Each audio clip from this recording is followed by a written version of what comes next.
Good morning and welcome to the morning show with Kelly and Barbara. It is Trending Tuesday and we're bringing you all the good stuff, making sure that you keep up with the times. With dessert stores, specialty stores and gyms closed, our sweet tooth cravings and all sense and sensibility have taken over. But fret not, we are here to rein it in and make sure you're on the right track. Now, for those of you who joined us very, very early on, at First Light, we had a nice workout for our beloved seniors. Anyone else miss their grandparents? I miss my papa and gong so much. Aww. But not only that, we also had a workout with the good guys from House Athletics. The workouts continue, though, in the afternoon, 3 p.m. You can get a nice stretch with the guys from Yoga Movement. That's right. You can then get your dinner inspiration with Ben Logan at 4 p.m. and wind down with John and Duncan at 9 o'clock. But before we get to all that, let's take a look at the numbers. So a quick update on our COVID cases then. 799 new cases, 18 of them in the community, so Singaporeans and PRs, 17 of them work permit holders residing outside of the dormitories and 764 residing within them. Right. It's very important to note though that we've got 51% only linked to known clusters, which means that the rest are pending contact tracing. That is probably one of the highest numbers of unlinked cases that we have seen. We must do our part, ladies and gents, to make sure that we are doing everything we can to minimize the spread. Okay, there we go. Stay at home. Stay at home and stay safe. You don't have to leave the house. Don't. I mean, if you're like us and you miss your papa, your gong gong. I miss my mom, my dad. And if you're like us and you miss your family, then we just got to do our part and make sure that we rally together to stay strong. Social distance. Safe distancing. Now, here on the morning show, good things must be shared. We've got a 50% off from a meal from the Black Hole to give away. All you need to do is like and share our Facebook page on Get Active TV. Drop us a little comment and tell us exactly what is your favorite thing to do at home. Favorite thing to do? I think definitely working out at home is one of the good things for me. Like, I've really enjoyed being able to work out with my husband a lot more. Actually, how about you tell us exactly what is your favorite workout so far on Get Active TV? Exactly. And if you've been working out a lot or maybe doing a lot of those runs and you've had a little bit of pain in your shin or under your foot, it might be plantar fasciitis, but it may be something else as well. Here to clear the air and make sure that we're taking care of your feet, your shins and your body in general is our resident physio from UFIT, Declan Halpin. He'll be joining us just after the break. You're watching The Morning Show with Kelly and Barbara. Don't go away. We will be right back.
Good morning. Thanks for joining us here on Get Active TV. And by us, I mean myself and resident physio Declan Halpin from UFIT, who's here to talk to us a little bit about plantar fasciitis.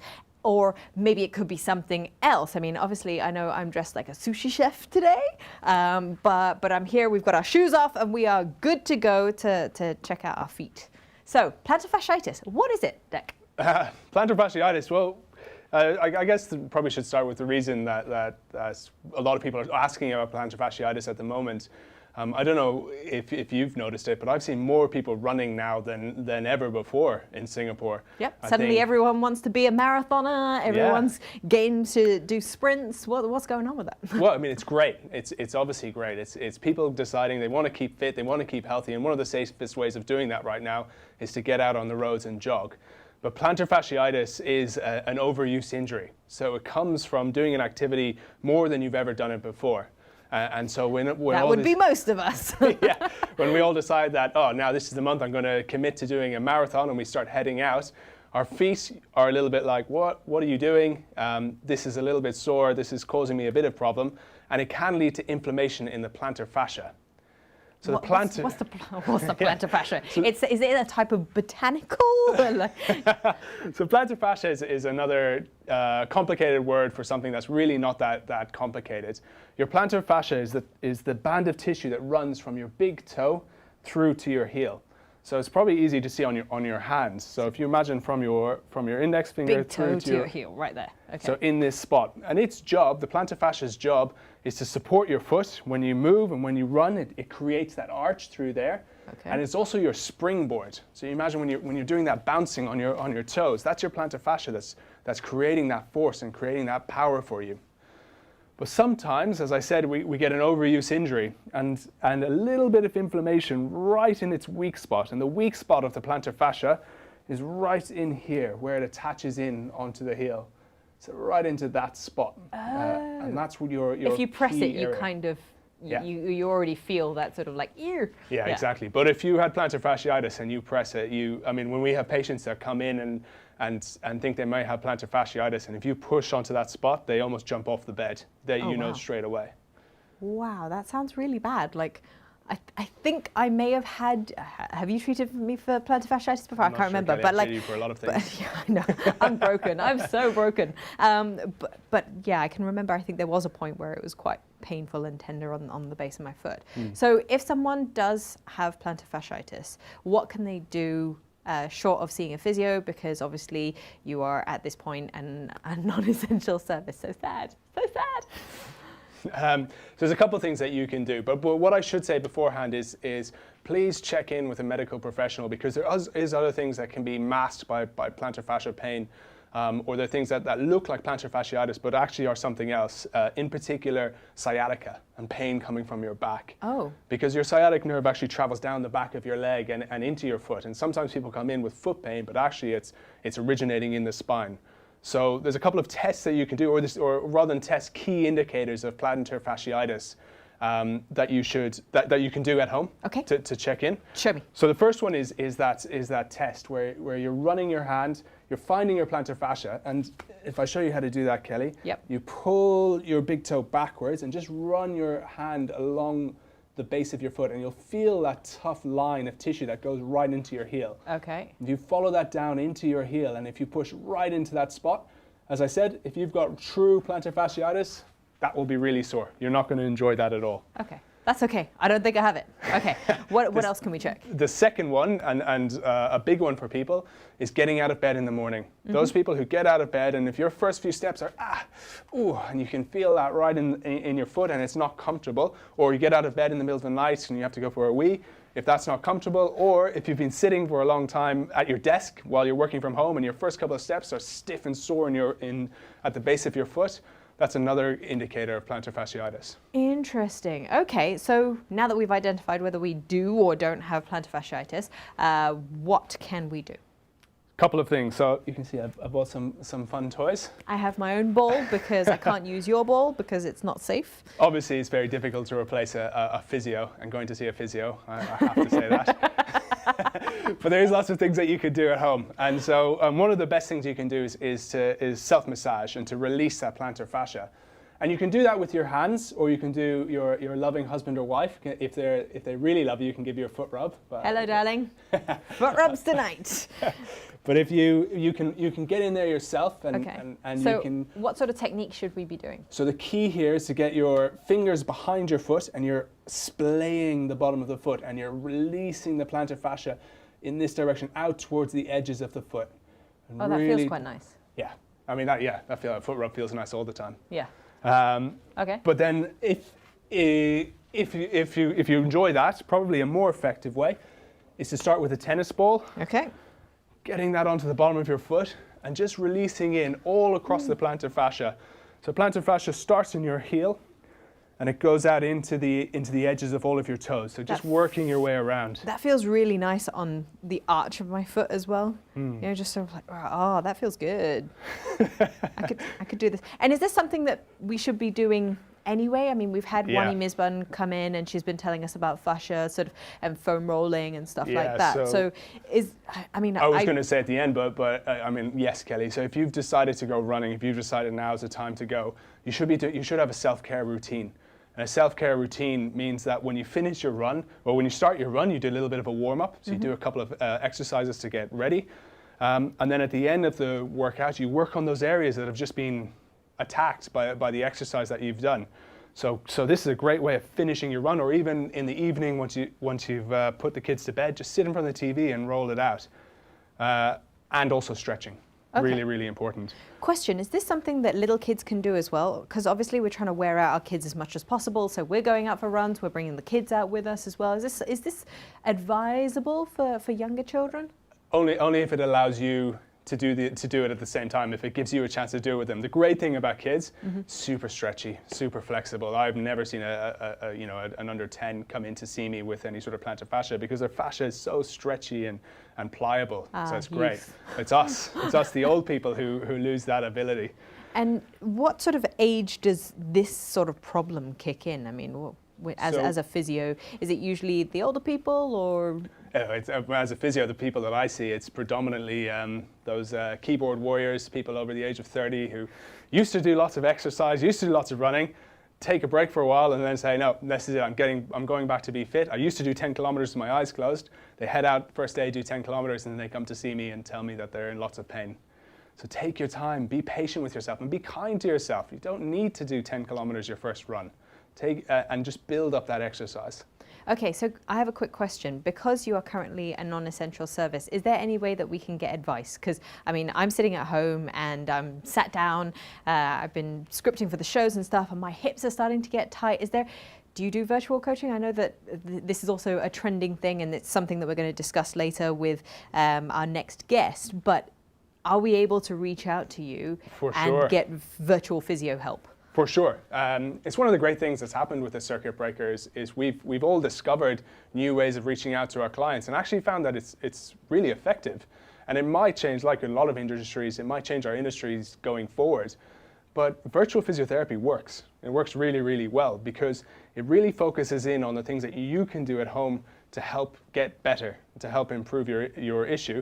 And so now the responsibility and the onus is a little bit more on you. And so you end up doing the exercises, which is great. And this is your biggest problem, right? As a physio, like you say, okay, yes, I can help stretch you out. I can do this for you. I can do that for you. But you must do your homework at home. And then they go back and they don't do their homework. Whereas now they actually aren't going to be treated unless they physically do the homework all the time. There's a lot less lying on the bed and getting rubbed down, and a lot more us working with you through Zoom or through whatever video app and watching you do the exercises, make sure you do them properly, and patients have been loving it. Well, they've been loving the results, but I mean, I say to everybody, it's not a true physio session unless you're actually working hard, because we're trying to get you better. That's the goal. And let's face it, I'm not going to be dry needling myself. So thank you very much, Dec, for explaining the ins and outs of plantar fasciitis. Hopefully for those of you who are currently embarking on your first marathon, then you're taking and practicing that self-care that Declan was talking about. We're going to go for a short break, but if you've been craving bubble tea, I got you covered. I tried, tested the entire recipe. Was it worth it? And did it taste fantastic? We're about to find out right here on The Morning Show with Kelly and Barbara. Don't go away.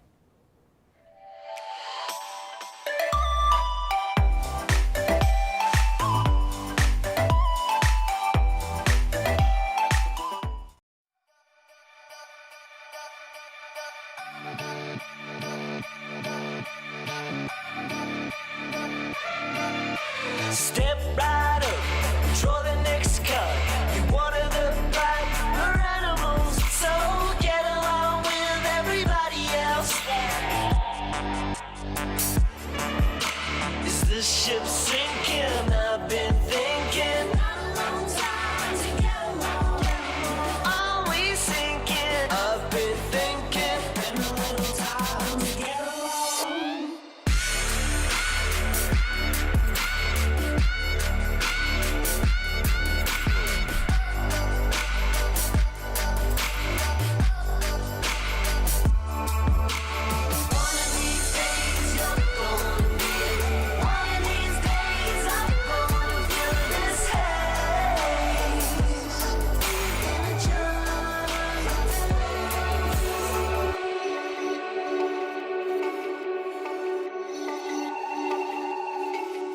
A wake-up call, throw the next up.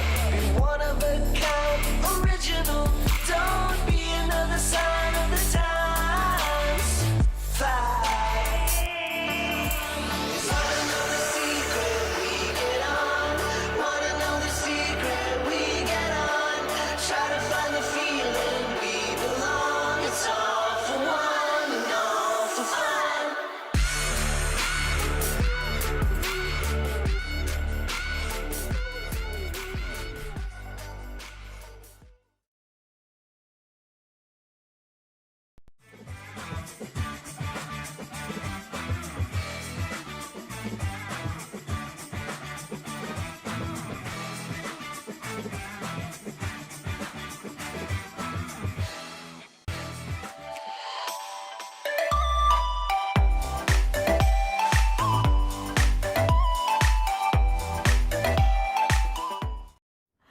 Hello and welcome back to the morning show with myself, Kelly, and Barbara, who has come back to join us. Yes. And it's now time to basically break down the textbook definition of a first world problem.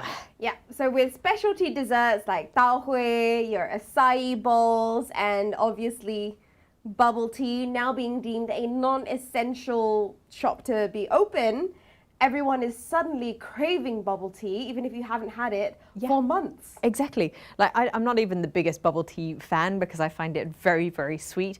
But when I saw the video that we'd played out by MDC Kovitz or Caveats or however you want to pronounce that, I was like, okay, you know what? I have to try this and see whether it works.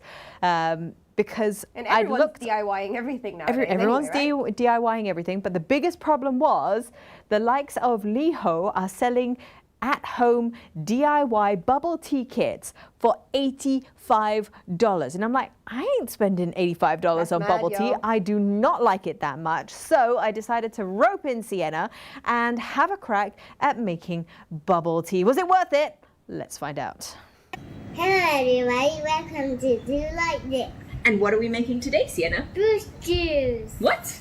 Bubble tea. That's right. What's this for? That's tapioca starch, and that's what we're going to use to make the little pearls. What about this one? I don't know. This is gula melaka, and that is what is going to make the bubbles taste really delicious. And do you know what this is? No. This is tea. So we've got some nice loose leaf black tea. It's from TWG, and it's called Weekend in Singapore because it's the weekend. What's this?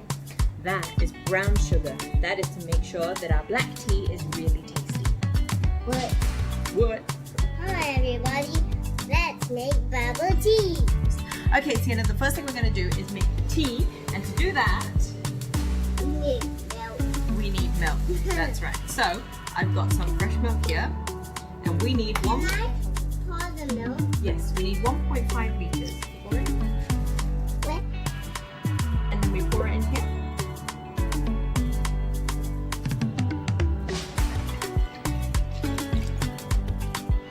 Good job. Oh, that's milk. Good. Now, the next thing we're going to do is put our tea leaves in a tea bag. We're going to use a reusable one so it's easier and a bit more environmentally friendly. And then we pour it all inside. Whoop. All our tea leaves go in there, and we just close it up. You want to put it in? Okay. And then can you pour the sugar inside? Pour it in. Very good. Very good. Now we're going to put this to boil and let the tea really brew. And once that is brewed, we'll put it in the fridge.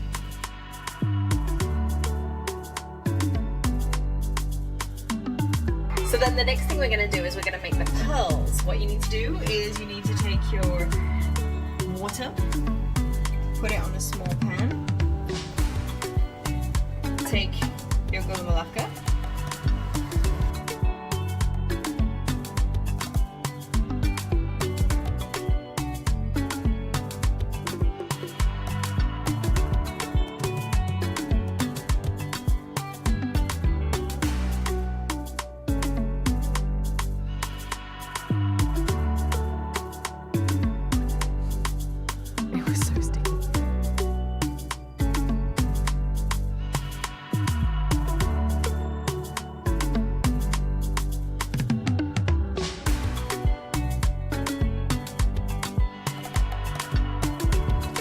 This is a lot harder than it looks.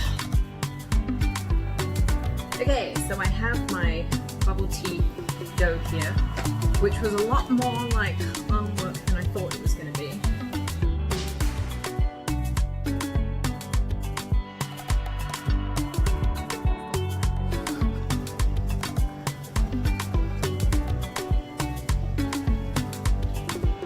This doesn't look as smooth as I thought it would. Anyway. Take the other two pieces, cover them with a damp-ish cloth whilst we work on the rest of it. And essentially what we're going to do is we're going to take the dough, and then what we're going to do is we're going to roll it out.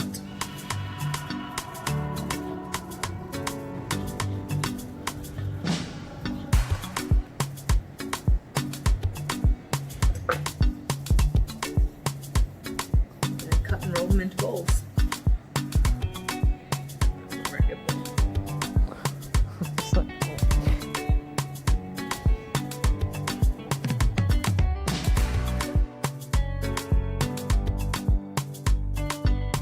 It's pre-made pearls. Pre-made pearls, so you don't have to do anything.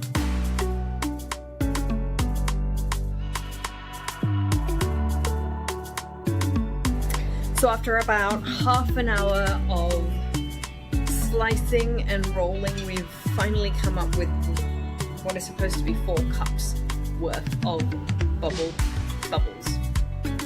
My arms are sore, and I'm so glad that I roped in my muscle. So now what we're going to do is we're going to put them into boil. I'm just boiling the water now, and then these bagels will go in and will be boiling for about 20 minutes or so. I am never making bubble tea again. Okay, so here we go. Water has now come to a boil, and I'm about to put these babies in. And you have to keep stirring them so that they don't stick to each other, especially at the bottom when they first go in. Once they start to float, it should be okay. Oh my goodness me, it starts sticking real quick. It's gonna be a long wait.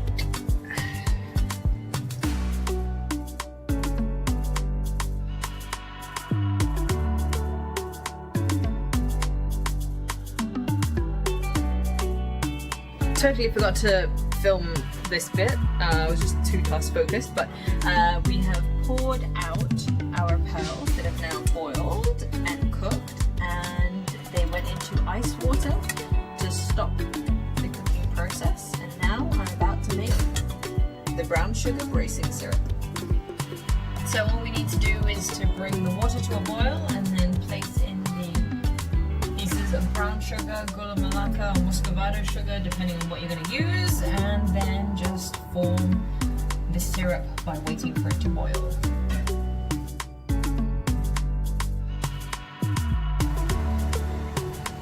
Now we add the pearls.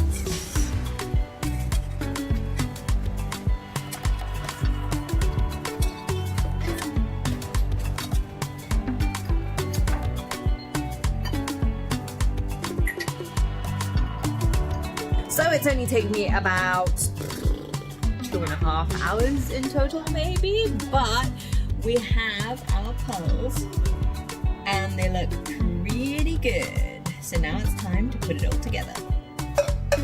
How long has Mummy spent making bubble tea? A long, long time. There is a lot of effort that goes into this, and suddenly I appreciate bubble tea shops all the more. But we have our finished product, our pearls are here, and we are good to actually compose our bubble tea. So essentially what we're going to do is we're going to, and apparently the trick is to drizzle it all the way around so that it drops down. Drop it in and let it coat everything in there. Mama, Yes. look. Yeah. Okay. Then we're gonna put some ice. This is for Mummy's. And then here is my pre-made milk tea. So I'm scooping that up in there. Oh no. I'm not gonna fill it all the way to the top. But then I just take a little bit more and then drizzle it all around the edge so that hopefully we get an awesome cup of bubble tea. Look at that. Okay. My reusable straw.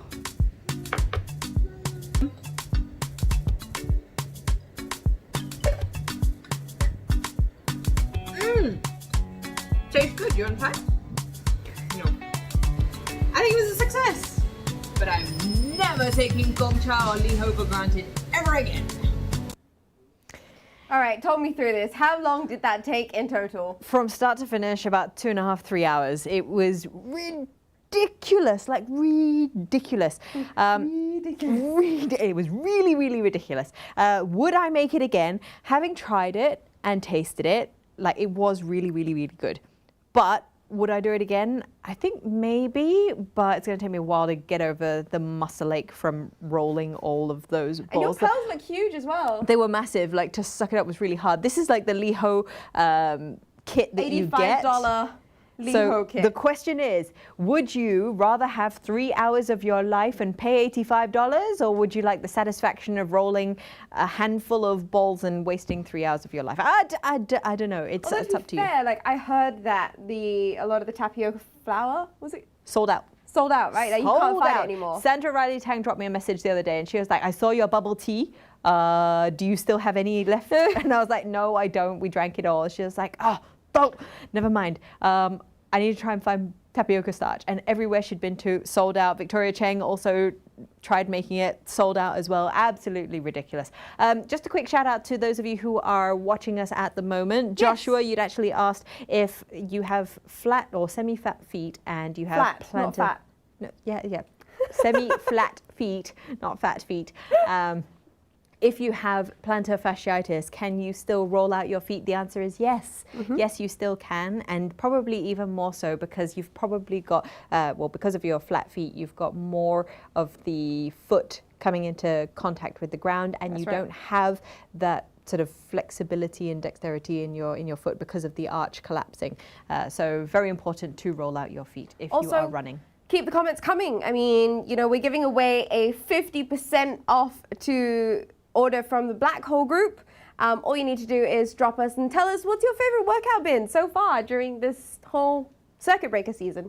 Whether you want to make more bubble tea. Anyway, we are going to go for a short break. So like Barbara said, keep the comments coming. When we come back, we keep up with our trending topic of virtual coaching and we find out what it really means. Don't go anywhere.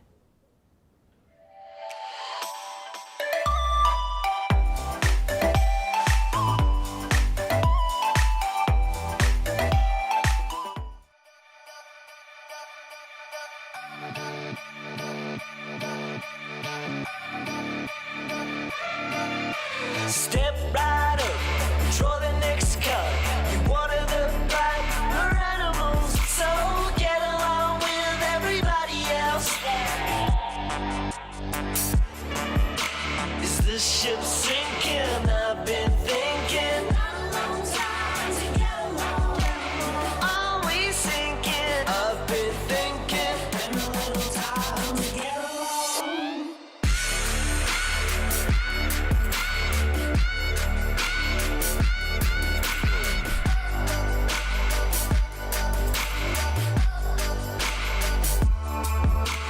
One of these days you're gonna feel, one of these days I'm gonna feel this haze.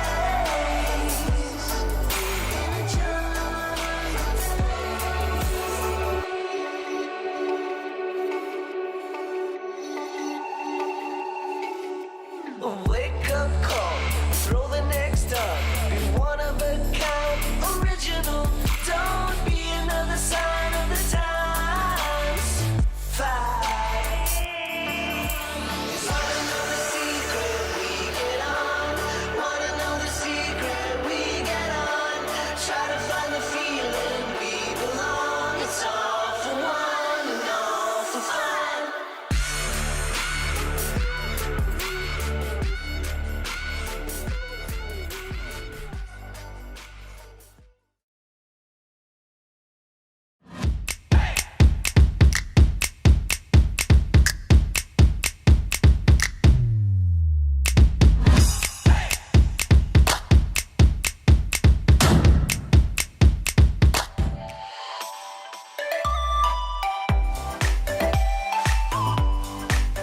Good morning. You're back with us right here on the morning show. Now, with gyms shut and people working out from home, virtual classes and coaching are a big thing. It used to be where you could throw a stone and you hit a gym, but now it's 2 clicks and you've got yourself a Zoom class available. So today we have with us the founder of Level, Alex Salihin. Thank you for joining us here today. Thanks, Barbara. How are you doing with Good. Thanks for having me here. circuit breaker? Yeah. Are we all coping okay? We're doing great. We're doing fine. In the midst of all of this, we still have remote and virtual coaching. So, yeah.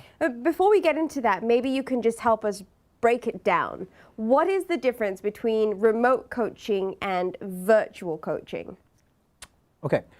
So, with virtual coaching, it's literally the same thing as personal training. The only difference is that you're not standing in front of your coach physically.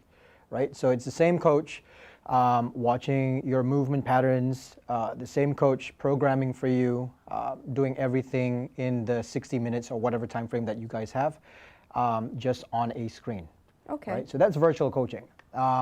With remote coaching, it's a little bit different. A lot of people have taken to remote coaching because of how affordable it is. But basically, it's a couple of steps more, I think, than virtual coaching. There is an initial consult with the client where we understand where you are with your lifestyle, your sleep, your nutrition, your goals, what you're here for. And then past that consult, it might take about 30 to 45 minutes. We might ask you to do an assessment, a movement assessment. We want to know how strong you are. We want to know where you are with your cardiovascular health, so on and so forth, right? And then once you've done a series of tests on your own, you'll send the videos, you'll record yourself doing it, send it over to the coach. Yeah. The coach will then assess and get to work by, understanding how you move, whether you've got issues, can you squat, can you push, so on and so forth, right? And then we get to work by programming. Right, so we may come up with a weekly plan, a monthly plan. It really depends. Right, and then there might be a nutritional consult post that, and then obviously with some remote clients, we catch up once a week, once every fortnight, sometimes once a month. Some clients prefer to catch up over Zoom and actually see a coach online, and some people just prefer a quick text. Sometimes it's a phone call. So it's really up to you as a client which you prefer, right? So you're really training day to day through a platform, an app, right? And you're looking at the stuff that your coach has programmed for you, has designed for you. Yeah. And then at the end of that session, you might text your coach and say, "Didn't understand part B. What do you mean?" Right? So that's the difference between virtual and remote. I hope that makes sense. Yeah, so I think the thing that I found interesting is that, especially with how life kind of functions on Instagram nowadays, we see not so much in Singapore but overseas, there's been a huge trend of remote online coaching for a long time. It's not new, but I think it's something that's only recently popped up for us over here. I think one of the questions I have is, I mean, Level has always been very unique in the way that you train your clients. I've trained with Level for quite a while, and I absolutely love how technical you guys are. Do you find that there is any form of difficulty taking that level of technicality that we usually get one-on-one in the gym to how people train at home now? No, I think actually this is the best time to understand your bodies, right? Without the use of equipment, without the, the ability to get lost in a crowd of groups of people, right? If you have a coach online looking at you, like say in virtual, right? You're literally like being watched on screen, and you can see everything. It's the same thing. That's right? the reason why I didn't sign up for one-on-one coaching to begin with. There is so much stress that comes with it. Yeah, so you've got clients who have never really zoomed in on how to properly do a squat, right? How to properly do push-ups, so on and so forth. And then suddenly you've got no equipment at home, and you have to kind of like scale back all the way down to the basics, right? Like work on your mobility, work on tempoing your squats, work on all of that before you attempt to do more advanced things like dynamic stuff, dynamic work, box jumps, burpees, so on and so forth. So Level obviously does, kind of like remote classes at the moment, as does every other gym that we've known of. But I guess, like I said, you guys are known for being very technical, and I think with the individualized programs that you were running prior to the lockdowns, the circuit breaker, how are you guiding your coaches? Because running a session with someone online is very, very different from being physically there with them. And I know a lot of group class coaches have struggled to make that switch to the online platform. How do you guide your coaches, or how do you coach your coaches to making sure that the clients that they have for the remote coaching and the virtual coaching are still getting that same level of attention? Well, I think to sum it all off, the biggest, if not the most important point or factor to that is the connection that you have with your clients, right? That's the biggest driver that we have with all of our coaches, right? If you don't connect with your clients, then so we always try to get all of our coaches to connect, reach out, keep in touch with the clients once a week, drop a text, whatever. It doesn't have to be conversations about coaching. It can be, a quick call about how are you coping, right? How is your mental health? Are you sleeping? Are you not waking up to train in the morning? If not, why? What can I do as a coach to help motivate you? Or how can we get around it? Sometimes the conversations is about you having too many bubble teas. Well, right? Let's not go into that, shall we? So on and so forth. So what we try to do is our roles as coaches is not to tell you to do 5 sets of push-ups followed by five sets of burpees, right? That's anyone can do that.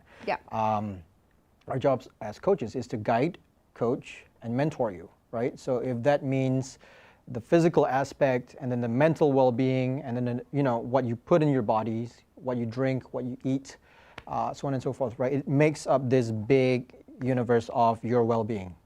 And I think that's very interesting because when people talk about like having a personal trainer or a coach, it's very much, they just think, okay, yes, this person is just going to tell me to do 5 sets of this number of exercises multiple times over and over, or do burpees for an hour. So I think it's very interesting in the approach that you guys take on that very wholesome, personalized level. Now, you mentioned that remote coaching is not new, and you've been doing it for a really long time, and it's a more affordable option. And I think especially now that there are people who are going for a lot of group classes, but removing that physical aspect does create some barriers for people. How affordable are we talking when it comes to remote coaching? Because you're getting a personalized program, but the setback for a lot of people is, it's going to be so expensive. So how affordable are we talking? Well, right now, as we speak, I'll be honest with you, there are a lot of options, right, with classes, right? Online classes. I'm not talking about a coach programming for you. Online classes have become so cheap now, right? There's this delusion of what it is. Yep.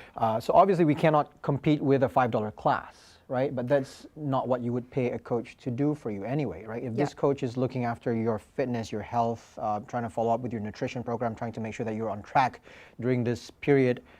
Basically help you guide through life. Yeah, exactly. You wouldn't be paying $5 for that, Yeah. right? So the standard remote coaching rate is roughly $400 a month, right? And this would mean, you know, check-ins, programming 4 to 5 days a week if need be, so on and so forth.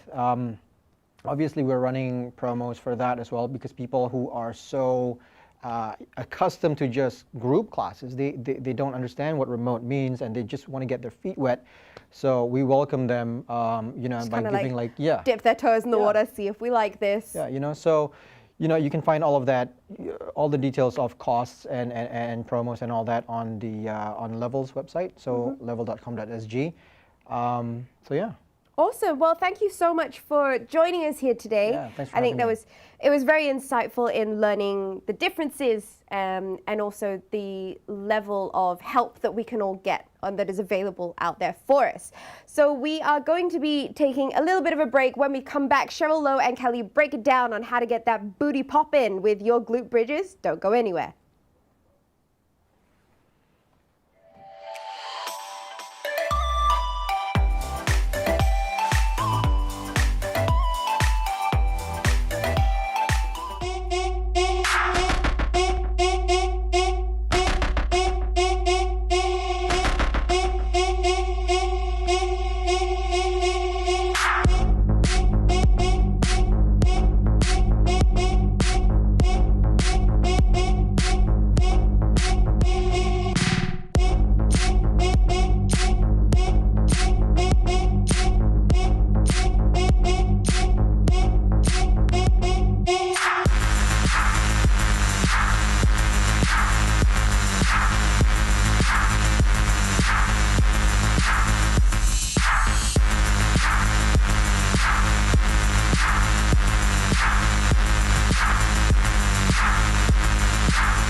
Thanks so much for sticking around here at Get Active TV. We are helping you to stay healthy in mind and body, and that's why we decided, in addition to all the workouts you're doing in the morning and afternoon with us, we would also provide you with an in-depth breakdown of certain exercise movements to ensure that whilst you're working out, you're actually staying safe as well. That's right. So earlier on, Kelly spent some time working on those booty gains, what to do, what not to do, and how to make it real tough.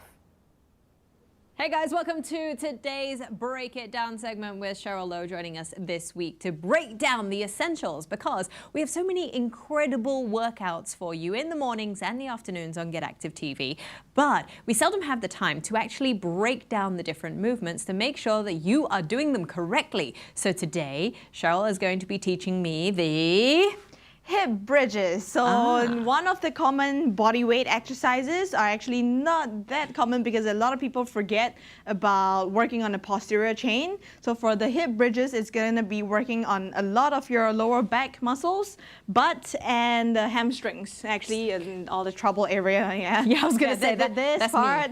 Yeah, and I think it's quite interesting because there are a lot of home workout programs that focus a lot on the front of your body, a lot of abdominal work, a lot of stuff basically involving the front chain of your body, but your back always gets neglected. But people forget that it's actually your hamstrings and the posterior chain which helps you to move like on a daily basis. So even when it comes down to basic things like walking, you need all those muscles behind you too. Yeah, that's correct. So we're going to be working on, or rather breaking down this particular exercise itself into small different parts, and again working on how to activate the right muscles. Okay. So there's always a lot of ways to do a certain movement, and most people just follow a video, and watching online classes like that. You want to make sure you are using the right muscles to make it count. Okay. Yeah, so we're going to start in a lying down position. Okay. Yeah, you'll be demonstrating for me? Yes. I just take my position on the floor. Yeah, so you enjoy this for now. Yeah, this is nice. This feels great, guys. Like, this is perfect position. Yeah, so from here, laying down, heels towards your butt, that will be the starting position. So what we want to do, or the common mistake a lot of people when they go for the hip bridges, when you bring your butt off the ground, you'll be feeling like you're sliding forward slightly. If you're now that your feet's on the ground, that's fine because you're not sliding at all. Yep.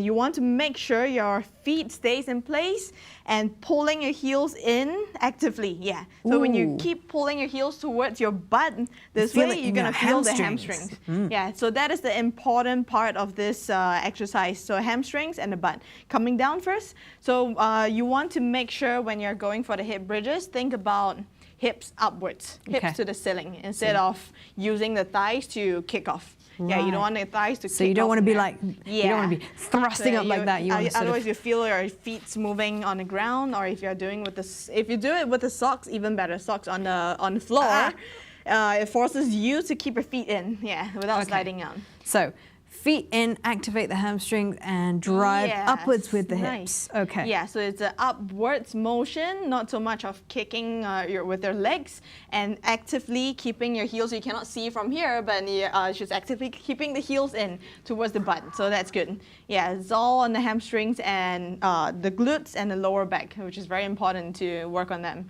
Yeah, so this is actually the basic version. Okay. You ready for the level? Level 2. Level 2. You can come back down first. You can do this 2 different ways, either holding in position or going for like 10 reps. Okay. Yeah, 10 so reps if we do 10 up, reps, just all a the way up, simple... all the way down, and you have to make sure your feet stays in position without sliding out at all. So going up, highest point. And another common mistake, some people go up to a bridge, as long as the butt's off the ground, they count that as a rep. Like but here. I don't usually count that as a rep because you're not fully utilizing the muscles, so you want to go up all the way, highest point, squeeze the butt, and then come back down. And it's almost like I can't really see the end, right? Yeah. It's a straight line from almost like my shoulders, really, to my knees. Yeah. So with your hands up just now, that's level 2. Oh, right, okay. Yeah, you can even keep your hands up in front of you, facing up. So this way, you're gonna feel a little bit, that's another, your level.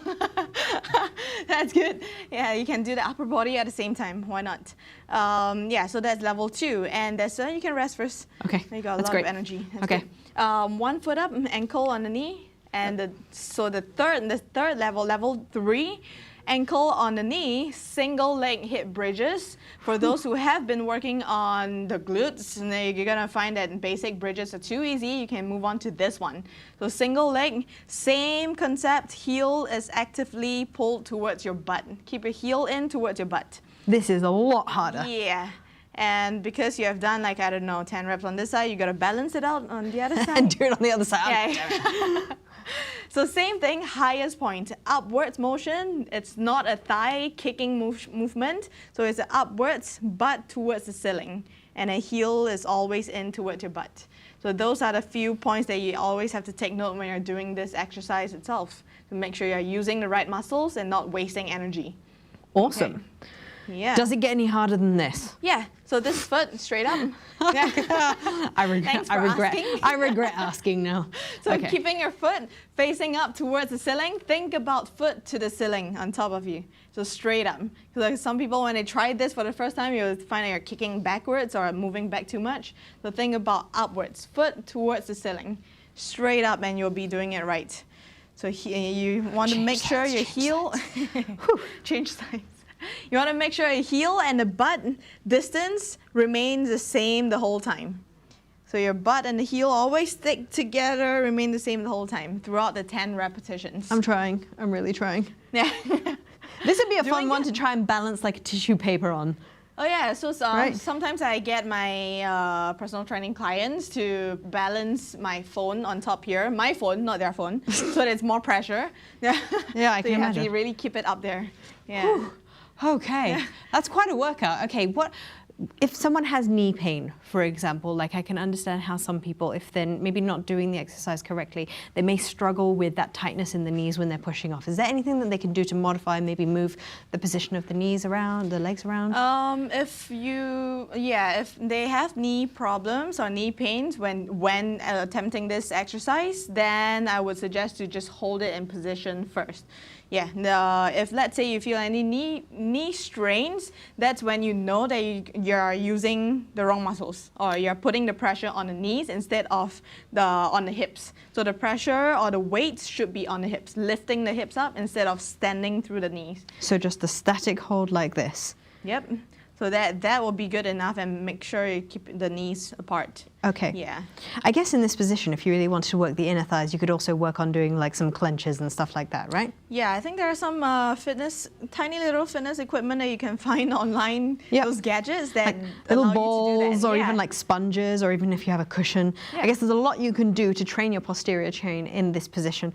Well, I'm going to stop and take a pause. And thank you, Cheryl, so much for teaching us how we can activate our posterior chain. Remember, if you have a crack at this one, maybe take a photo, take a video, and post it online. We want to see how you guys are incorporating all these movements at home, and hopefully you've just learned how to break it down.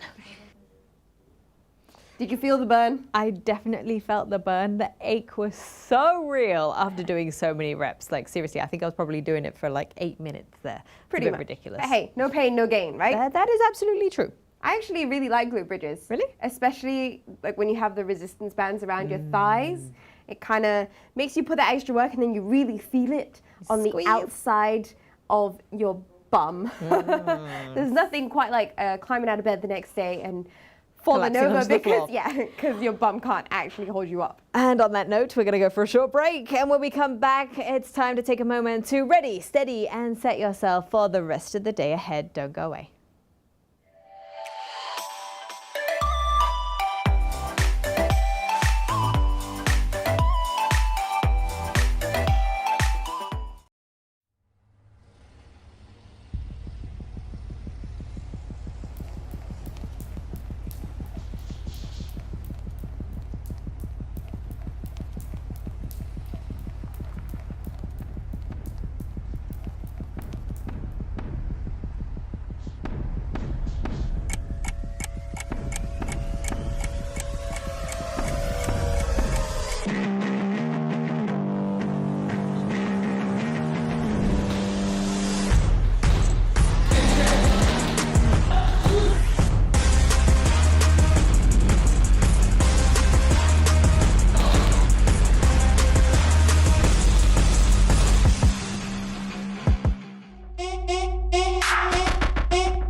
Welcome back to the morning show here with us on Get Active TV. It's Trending Tuesdays, and because we've gone with this whole theme of virtual coaching, doing things online, be it physio, be it actual personal training or self-improvement for that matter, it's quite interesting to note the sports industry. Exactly. Sports that have been stripped from our lives that we can no longer watch. There is nothing playing on TV anymore. You can't watch football, you can't watch the NBA, you can't watch golf, you can't watch anything. Everything has just been taken away from the sports fans. But what you can do now is watch virtual sports. So sports like Formula One have taken themselves online. The Matua Madrid Open Virtual Pro, that went online as well. And that's pretty cool because these players are actually playing themselves. So it's kind of cool to see it actually playing out, but not really. It's like next level FIFA.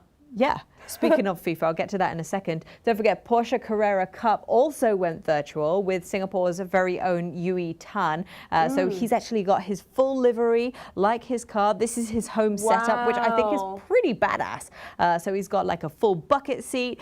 He looks so happy just to be sitting in it. In a chair, right? So he's actually spent, I think it was like 12 hours practicing and training on the circuit in order to actually get into it. I think for his race 2, he actually came second as well. So he's getting good results, not just on the racetrack in real life, but also on the virtual seats as well. That's and like very you said, FIFA also online. If you haven't seen it already, we've got our One Play Sports One Play Pro Cup Challenge. So far, all the seeded teams have qualified in this FIFA 2020 challenge.